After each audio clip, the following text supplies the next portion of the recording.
Bueno, buenas tardes. El tema que voy a exponer es la proxemia como primer recurso para la enseñanza de lenguas indígenas como segundas lenguas. Bueno, en el planteamiento del problema, el primer punto es diferenciar entre la enseñanza de lenguas indígenas y lenguas hegemónicas. Esto en diferentes aspectos, como son los materiales, ya que como sabemos en lenguas indígenas casi no hay mucho material producido comparado con las lenguas hegemónicas o extranjeras, lo cual pues incide en que hay una falta de capacitación en los docentes que imparten estas lenguas indígenas. Bueno, y por otro lado tenemos también las políticas lingüísticas, que para lenguas originarias pues hay un número muy grande de políticas que obedecen a este tipo de políticas lingüísticas que pues vienen desde la OIT, también la Ley General de Derechos Lingüísticos para las Lenguas Indígenas, la Constitución, y bueno, se pueden nombrar varias, pero en la práctica estas políticas lingüísticas pues no se llevan a cabo, sino que hay un déficit del hecho de estas políticas lingüísticas dirigidas a las lenguas indígenas. En la singularidad de las culturas me remito nuevamente al punto de arriba, que es la didáctica de enseñanza distintas para cada una de las culturas, pues en diferentes contextos tienen diferentes usos, se pueden utilizar diferentes didácticas por lo mismo de que los contenidos de las diferentes culturas no obedecen a los mismos patrones, no están en los mismos contextos. Y bueno, esto lleva también a la carencia de los métodos de enseñanza para lenguas orales, puesto que las lenguas originarias o indígenas en su mayoría se encuentran escasas de materiales y no es una parte es porque no se le ha dado la importancia desde las políticas y la segunda es que se encuentran más justamente en la acción y en la oralidad. Por ende, lo que se le debe de dar importancia al momento de enseñar estas lenguas originarias es orientar no tanto a la escritura y a la lectura, sino a el habla y la escucha, estas dos habilidades en una lengua.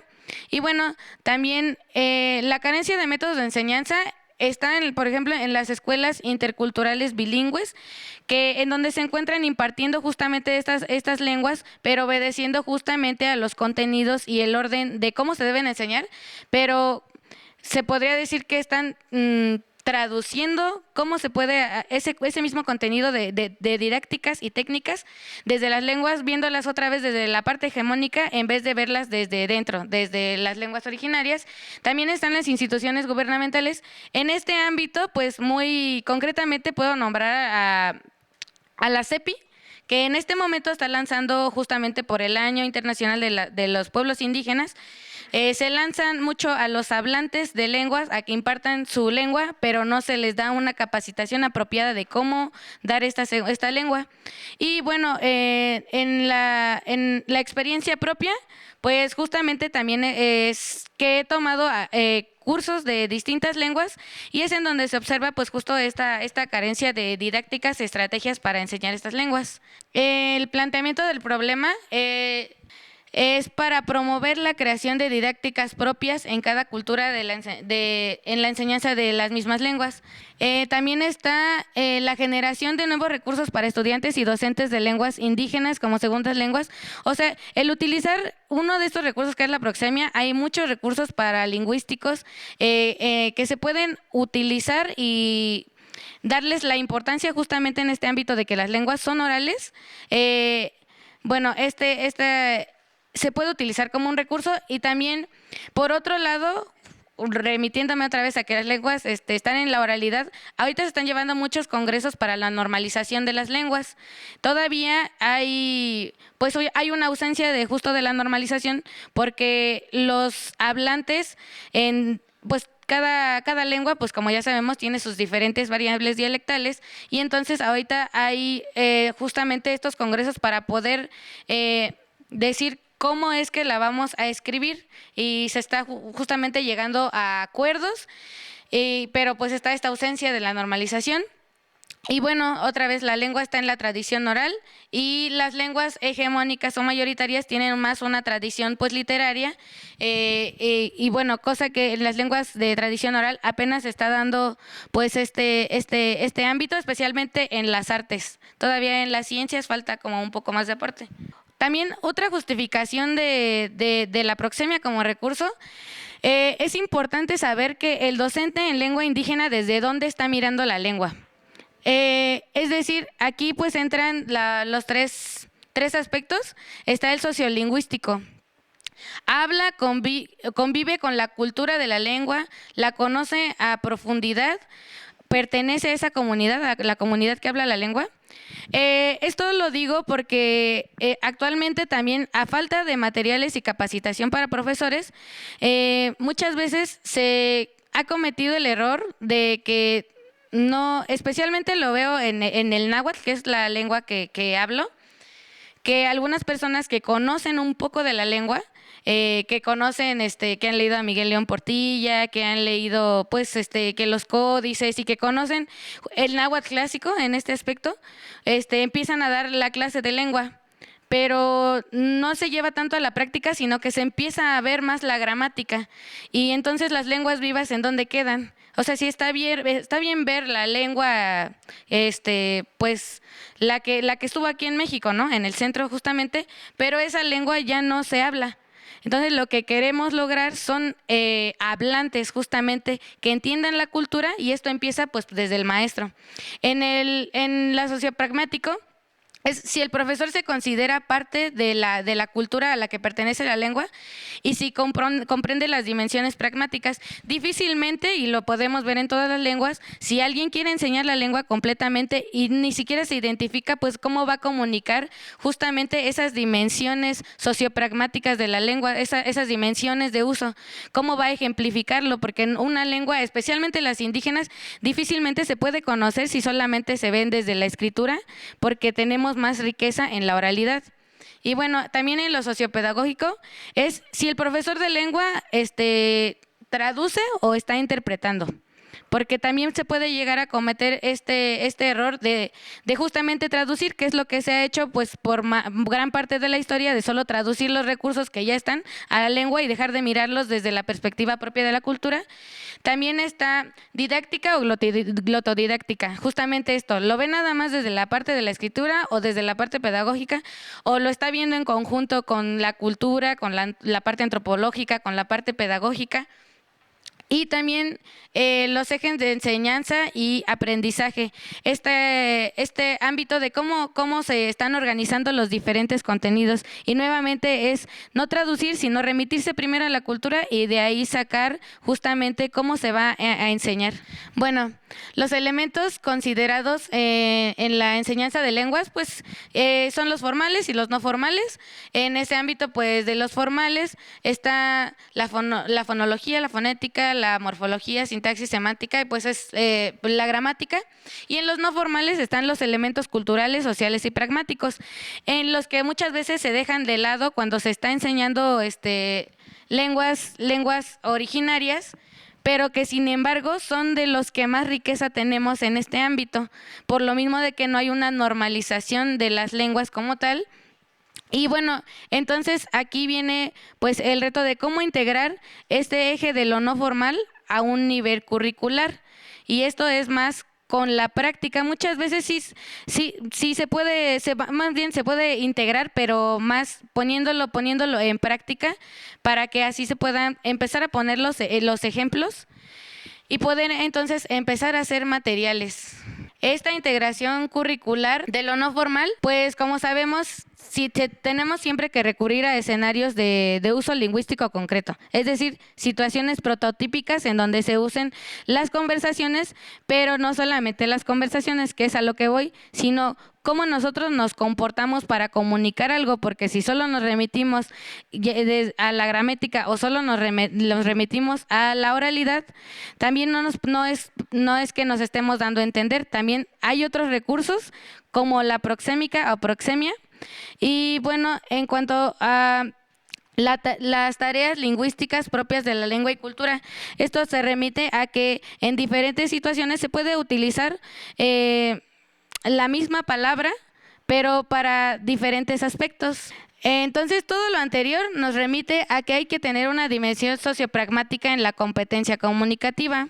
Es decir, que no solamente la competencia comunicativa, como pues nos han dicho, es lineal solamente del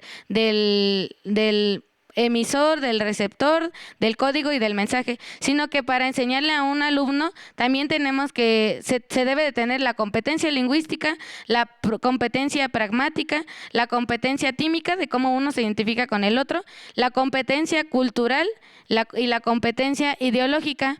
Es decir, estas escenas son las que vamos a llevar a la clase de una lengua 2 indígena, pero con todos estos aspectos, para que el alumno que le estamos enseñando a comunicarse tenga en cuenta no solamente que es hablar y escuchar, sino darse a entender completamente en la cultura. Y ahora sí, la proxemia o proxémica fue estudiada primero por Edward Hall y la define primero él como para designar las observaciones y teorías interrelacionadas con el empleo que el hombre hace del espacio, que es una elaboración especializada de la cultura. Cada cultura ha ideado, además del habla y la oralidad, consigo lleva códigos extralingüísticos que tienen que ver con el comportamiento del cuerpo. Y en este caso, la proxemia se encarga de estudiar las distancias.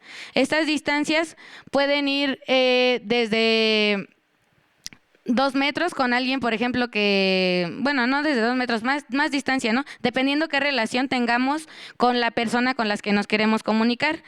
Y entonces habla de la territorialidad o el espacio, y también hay un espacio íntimo en el que uno también se remite justamente todo parte del cuerpo, ¿no?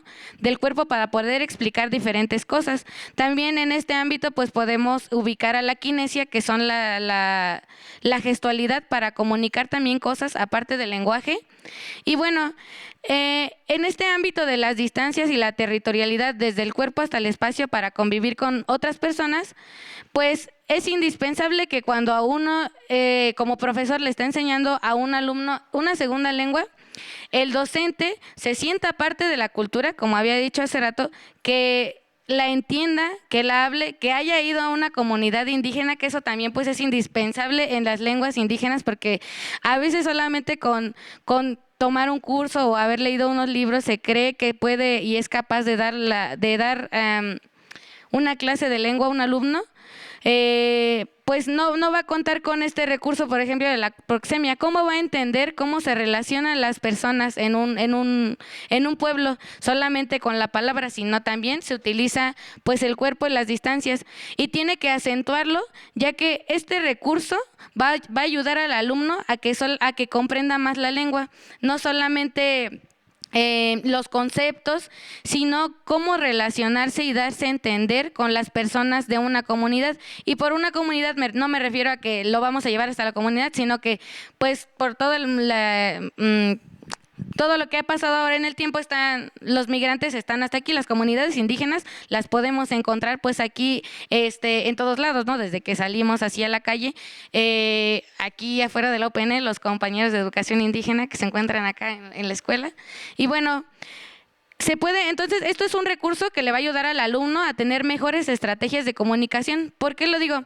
Porque cuando nosotros, y en unos ejemplos lo voy a explicar, cuando le estamos explicando un aspecto muy simple como un saludo, él se puede remitir justo a la imagen del espacio y ya no tener que remitirse a su lengua materna, a su lengua 1, para para traducir el significado o traducir el símbolo, sino que simplemente remitirse a la lengua y al recurso de la proxemia, a las distancias, o de la kinesia también, que es otro elemento también paralingüístico para entender la lengua.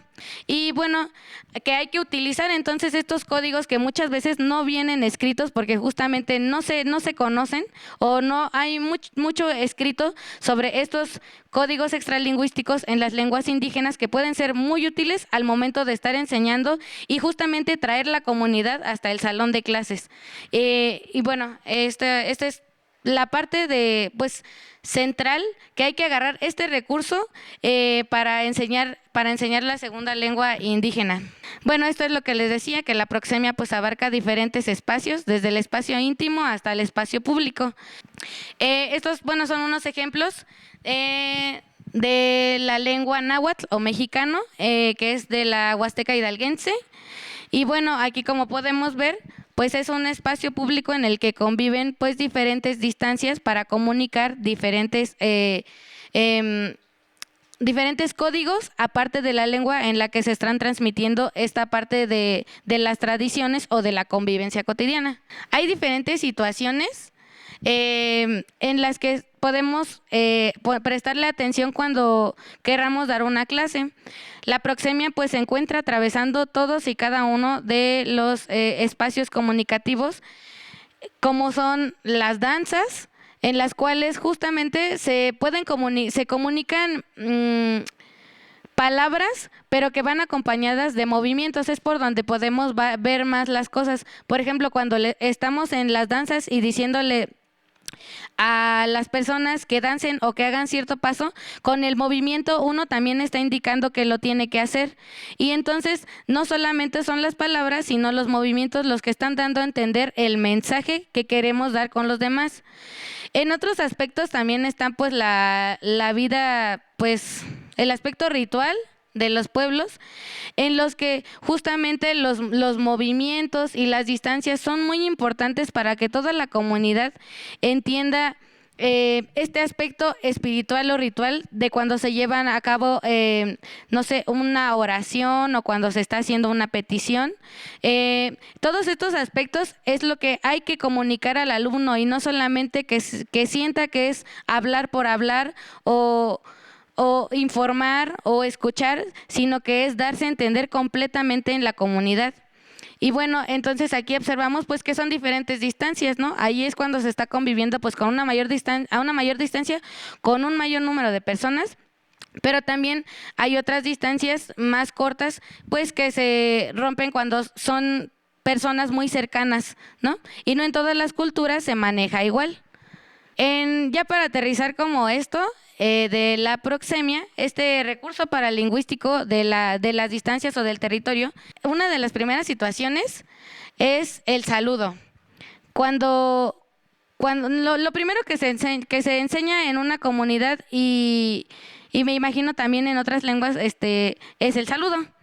Y en las comunidades tenemos diferentes saludos, no solamente dependen del día, de que si el sol está arriba, de que si el sol va saliendo, de que si ya se ocultó, sino que también obedecen a situaciones de distancia. Es decir, en este primer ejemplo, dice el saludo para llegar a una casa. Cuando uno va a llegar a una casa, el tetlapaloquetl, que es la persona que va a saludar, no llega ni siquiera a tocar la puerta, sino que pregunta desde afuera si están, pero ya sabe que hay alguien, por eso fue a visitarlos. Entonces el que está adentro le contesta, Kena Shipano, es esta persona que está adentro. Y entonces esta situación, cuando se la enseñamos a un alumno, se la estamos dando a entender justamente haciendo los movimientos, ¿no? Llevando otra vez esta situación prototípica de un saludo al salón de clases. Estas dos situaciones, el alumno se va a remitir ya no solamente a grabarse el saludo y memorizarlo, sino a entender cómo está funcionando la comunidad en ese aspecto muy simple de un saludo. Entonces, cuando ya uno llega a una casa y el otro le responde que sí, ya le está dando pauta para que uno se acerque y use códigos ya extralingüísticos como solamente tocar las manos así muy cerca, que es justamente otro aspecto que hay que darle a entender a los alumnos, porque cuando se trata de darse a entender, pues es no faltar el respeto, por ejemplo, cuando ya conviva en una comunidad, porque a lo mejor si uno llega y no conoce, por ejemplo, a la familia y ya le dicen que pase y llega y luego abraza, pues puede que esté faltando al respeto, o inclusive que estreche la mano. Nosotros en la comunidad acostumbramos como respeto solamente a tocar esta parte de la mano, y ese es otro aspecto del espacio íntimo, ¿no? Nos está dando la confianza, pues ya de poder empezar una conversación. Otro tipo de saludo que podemos encontrar en la Huasteca es el saludo cuando pasas por un lugar. Digamos que yo los estoy mirando y solo voy a ir al molino, ¿no? Entonces voy caminando y digo, ni a molino, y ya me van a contestar desde allá, bueno. Entonces, esa es otra situación justamente que el alumno se va a remitir no solamente a las palabras, sino a la situación que uno trajo al salón de clases para entender este segundo tipo de saludos. Estos son solo dos, hay otros tipos de saludos, pues más les llaman reverenciales, pero obedecen justo a las distancias a las que está uno, y eso puede ser un recurso para el alumno, para que él idee estrategias e hile no solamente la lengua, no solamente la gramática, sino la situación y lo que quiere dar a entender con la persona. Y bueno, otro aspecto, esta era la otra parte que estudia la proxemia, es la referencia a partir del cuerpo. Como son distancias, en este caso, ya en una situación de un alumno igual de segundo nivel, cuando ya están viendo y preguntando en dónde están ciertas cosas, ya en indicaciones del lugar, en este caso puse el ejemplo de que una niña dice, ¿en dónde está mi falda? Y entonces la mamá le dice, adentro, abajo de la mesa. Pero cuando estamos hablando de adentro, en la cultura no solamente es como aquí de adentro, sino calistic, que quiere decir adentro de la panza. La referencia del espacio tiene que ver con el cuerpo mismo de la persona. Entonces le está diciendo que lo que ella busca está adentro de la panza de la casa. Y también, por ejemplo, mesa tzala. Entonces, tzala siempre es la parte, pues, bueno, eso sí es un referente de abajo, pero sobre todo esta parte de que también la proxemia estudia las referencias en base al cuerpo y también al espacio, interpersonal. En conclusiones, pues la proxemia se puede utilizar como una estrategia de inmersión. ¿Por qué? Pues porque estamos trayendo justamente la comunidad acá y no estamos ni siquiera traduciendo ni estamos remitiéndonos a la lengua del alumno, sino que estamos utilizando las situaciones no solo comunicativas, sino del cuerpo para que el alumno se remita luego a la lengua que está aprendiendo. También, entonces, eso hace que el alumno lo utilice como un recurso interlingua, es decir, que ni siquiera pertenece a la lengua que está aprendiendo, ni pertenece a la lengua 1 del alumno, sino que es un recurso inclusive extralingüístico que el alumno está apropiándose para poder entender la lengua y la cultura. En este caso, el alumno no solamente está aprendiendo la lengua, sino el contexto en el que se usa y también está entendiendo la cultura desde dentro. También es importante, pues como señalaba, que se están reforzando 2 de las 4 habilidades de una lengua, el habla y la escucha. Lo que queremos primeramente con las lenguas indígenas es formar personas que puedan convivir y hablar con las comunidades y entre ellos principalmente, y con las comunidades. Lo que viene después de hablar y escuchar ya es la escritura y la lectura, pero eso va a venir pues cuando ya uno está entendiendo todo lo que implica el hablar y el saber escuchar en una lengua. También Esto, bueno, otra vez va al segundo punto, que las lenguas pues son de tradición oral y es necesario acentuar entonces este tipo de recursos para que de ahí ellos entiendan toda la parte oral, comunicativa, y ya de ahí pues parte a la escritura y la lectura. Y bueno, lo último es igual formar hablantes en este ámbito pues de las lenguas indígenas, pues lo primero no es formar escritores ni lectores de las lenguas, sino personas que sepan hablarlas y entiendan justamente que las lenguas indígenas pues se han resguardado gracias a la oralidad y entonces hay que entender esa oralidad en el contexto y con todos los códigos que implica de espacio, corporales y bueno, traerlos hasta el salón de clases. Muchas gracias.